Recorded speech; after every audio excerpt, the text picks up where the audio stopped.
Oh, we are so having this conversation. Come on, Geralt, tell me, be honest. How's my singing? It's like ordering a pie and finding it has no filling. You need a nap. Oh.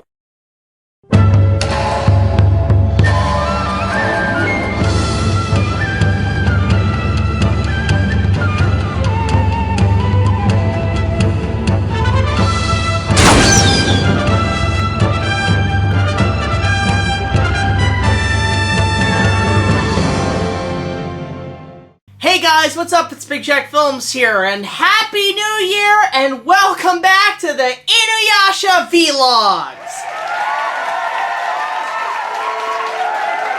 Thank you, yes, I am your Jesus. As you guys know, I have been doing the InuYasha V-Logs since 2020 to celebrate the 20th anniversary of the franchise. We are now on the 5th season of the show, and we are starting things off with a pretty cool episode, believe it or not. That is episode 99, Koga and Sesshomaru, A Dangerous Encounter.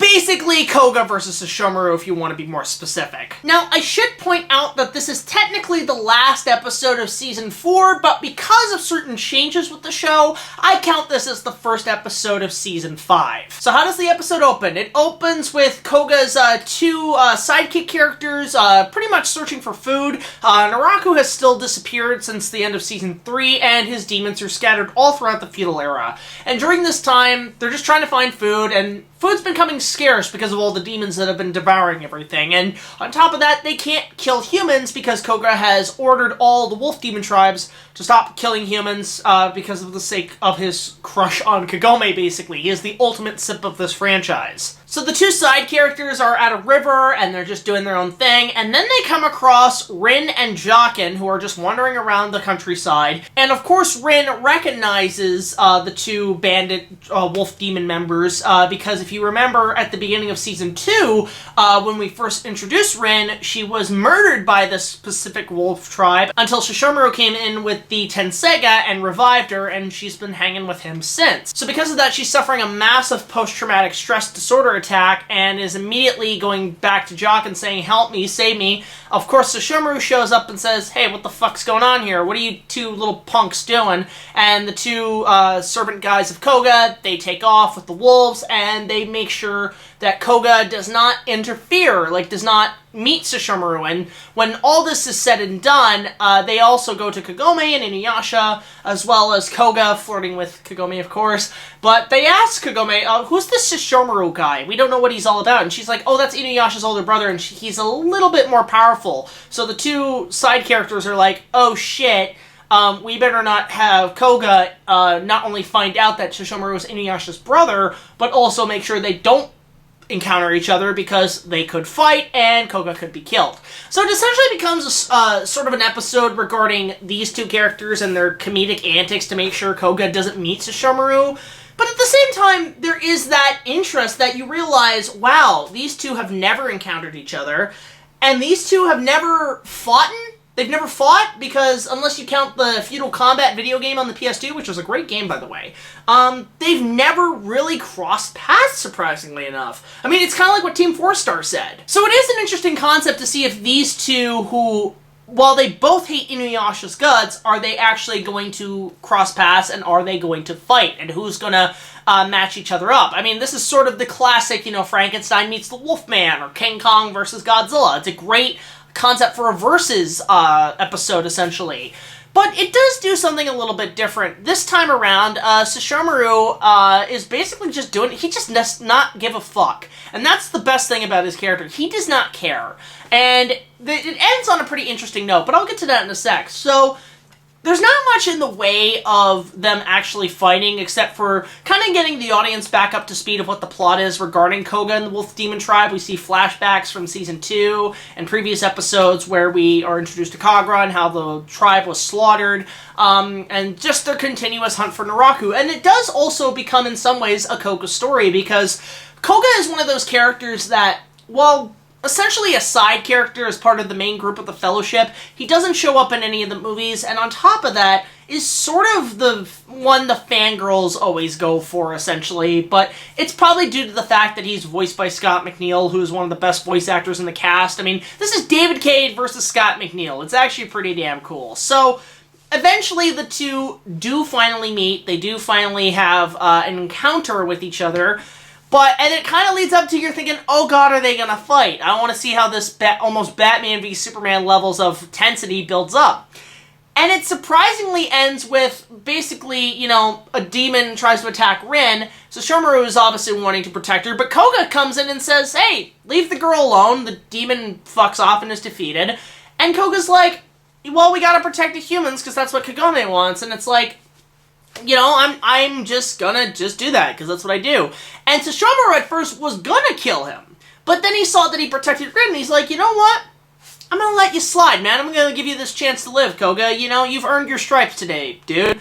And then everybody's kind of thrown back, because Jokin is kind of tense thinking they're gonna fight. The two sidekicks are tense if they're gonna fight, but they don't end up fighting. And Koga and them take off, and Sesshomaru's even like, why would I waste my time with such a petty rivalry, with such a petty idea of a squabble? Why do you want us to fight? I think that's what I love. It's like, oh, I wonder what it would be like for them to fight. I think the real question is, why would they fight? They honestly have no reason to hate each other or fight each other. It's mostly judgmental between the two sides' friends, essentially. This is essentially, you have Koga's sidekick characters, I can't remember their names, guys, I apologize, who think, well, because he's InuYasha's brother, therefore he must hate Sesshomaru. And Sesshomaru must hate Koga because their tribe is the reason why Rin died the first time. So there is reason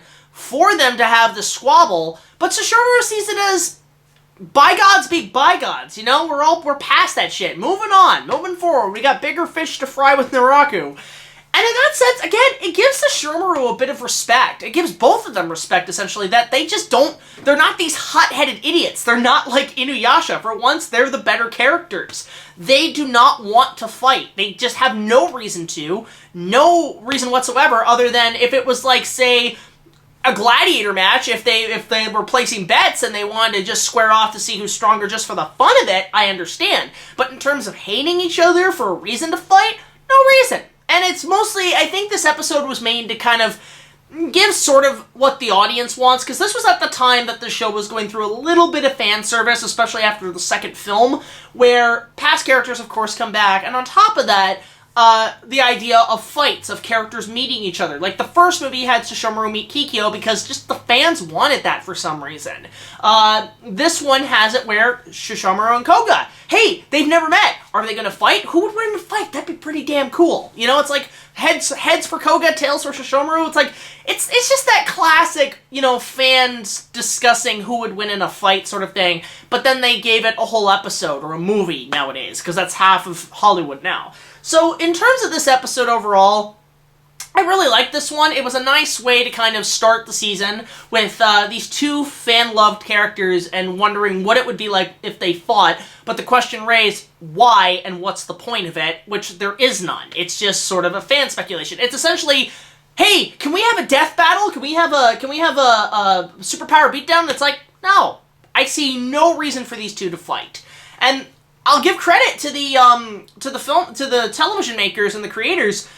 This is how you subvert expectations. This isn't Rian Johnson saying, I'm just gonna retcon their character. No, they actually give a reason. It's like, yeah, we know you want it, audience, but the question is why? And I like that. I do like that idea that it leaves a lesson of why are we fighting, not who should win in a fight. So, I overall give this episode a good 8 out of 10.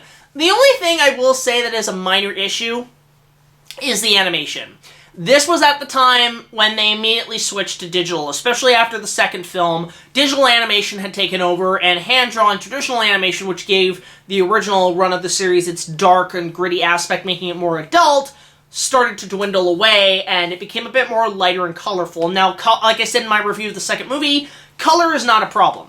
My issue is that if it's too bright all the time, it loses its edge and darkness and becomes a bit more family-friendly looking, and that was something with the show that I just did not want at all. And you start to see this in the first few parts of the season, but over time, I think it will grow on me. So yeah, 8 out of 10. Go check this episode out. It's a single episode, but it gets the job done. And hey, it's better than most filler episodes we've had all throughout Season 4. So let me know your thoughts on Koga and Sesshomaru, A Dangerous Encounter, in the comments section below. Do you like it? Do you hate it? Do you think there should have been an outcome? Do you think it's a good lesson? Let me know. So, of course, these vlogs are starting up on Patreon, and if you guys want to go donate the channel, just $1 more will get you access to all of our content as well as other special features. In terms of the InuYasha fan project, I think what we're essentially going to do right now is, because COVID is still an issue, we're really having a hard time figuring out what the hell we want to do with it in terms of the story, but I think we might have a way to tell it. It just may not be in terms of a fan film, essentially, but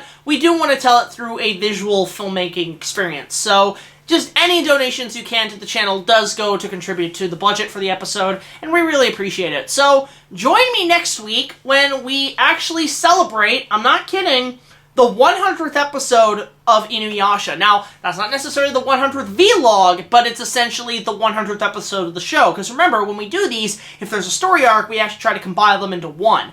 Now, I know Season 5 has a massive storyline, so we're going to have to do something with that. But when it comes to the 100th episode, we're going to celebrate it next time. So, until the next video, like, comment, subscribe, and I'll see you guys later. This is BigJackFilms signing off, saying, it's not about who would win in a fight, it's about why they're fighting. Until then, see you next time. Take it easy.